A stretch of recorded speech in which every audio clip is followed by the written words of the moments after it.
65 किलोची तलवार वाकवतो, त्याचं नाव संताजी. सुधरा रे तुझ्या आया, सुधरा. ते बंद कराय. लोक तुमच्यामुळेच महाराजांना चमत्कारिक पुरुष म्हणून बघायला लागले.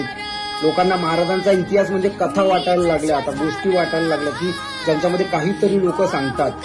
65 किलोची तलवार, अरे इतिहास चालून बघा एकदा. महाराजांनीच कारखाना उभा केलता की जेणेकरून मराठ्यांच्या तलवाऱ्या हलक्या व्हाव्यात आणि त्या वापरायला सोप्या जाव्यात आणि शत्रूंशी युद्ध जिंकता यावं.